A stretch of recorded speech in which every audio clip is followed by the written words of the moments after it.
रात के करीब 3 बजे एक गांव में अचानक से एक बड़ी और लंबी इच्छाधारी नागिन रेंगते हुए घुसती है। वह बहुत गुस्से में लग रही थी और किसी को ढूंढ रही थी। कुछ ही पलों में वह अपने असली रूप में आती है। असली रूप में आकर वह और भी ज्यादा भयानक लग रही थी। आखिरकार मैं इस गांव में पहुंच ही गई। ये गांव को मैं तबाह कर दूंगी। ये तुम्हारी आखिरी रात होगी जब तक वो मुझे नहीं मिल जाता। फिर क्या था, वह नागिन एक घर में घुसती है और वहाँ एक आदमी को सोया देख फिर से नागिन बन जाती है और उस आदमी के पैर पर काट देती है। उसके बाद वह आदमी वहीं पर मर जाता है। ऐसा करके नागिन बहुत सारे लोगों को जान से मार देती है। तभी सुबह हो जाती है। इन मौतों के बारे में लोगों को पता चल जाता है। पूरे गांव के होश उड़ गए जब उन्होंने एक दिन में इतनी सारी मौतें होते देखी। फिर अगले दिन भी मौतें रुकती नहीं होती गई, जो कि नागिन ही इनको मार रही थी। सभी गांव वाले सरपंच जी से शिकायत करते हैं, अरे सरपंच जी, हमारे गांव में ये मौतें रुकने का नाम नहीं ले रही। हर रोज 4-5 लोग मर रहे हैं और तो और उनके पैर पर काटने का निशान है। लगता है ये काम किसी भूत का है। आइयो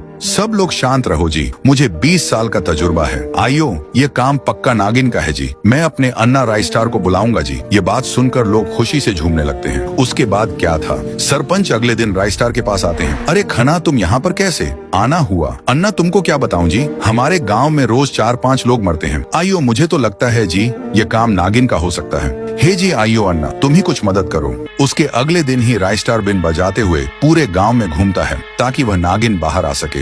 एक जगह पर बिन की आवाजें सुनकर वही इच्छाधारी नागिन बाहर आती है और अपने असली रूप में आकर गुस्से से कहती है, ए तेरी हिम्मत कैसे हुई मुझे बिन बजा के बुलाने की? अब तू नहीं बच पाएगा, बंद कर इसको, वरना तेरा ऐसा हाल करूंगी कि तू 7 जन्म तक ना भूल पाए। ए नागिन, पहले तो तू ये बता कि लोगों को जान से क्यों मार रही है? क्या चाहती तू इस गाँव से और इंसानों से? ये कहकर राइस्टार फिर से बिन बजाने लगता है। हाँ रुको, बिन मत बजाओ, मैं बताती हूँ। दरअसल मैं और मेरा बच्चा रोड पार करते हुए जंगल जा रहे थे कि तभी बाजू से अचानक एक पीली जीप तेजी से आकर मेरे बच्चे के ऊपर से निकल जाती है। उसी समय मेरा बच्चा तड़प तड़प कर मर जाता है। उसी के बाद से मैंने ठान लिया कि वह पीली जीप में जो कोई भी था उसे नहीं छोड़ूंगी। मैं दर दर ढूंढती रही। इसी बीच मैंने लोगों को मारा। राइस्टार सोचता है, अरे 1 सेकंड, इस पूरे गाँव में पीली जीप एक शख्स के पास है, वो है व्हाइट 444। फिर राइस्टार नागिन से कहता है, देखो मैं पीली जीप वाले शख्स का पता तुम्हें दूंगा, पर एक शर्त पर तुम्हें यह गांव हमेशा हमेशा के लिए छोड़कर जाना पड़ेगा। राइस्टार नागिन को व्हाइट 444 का पता बता देता है।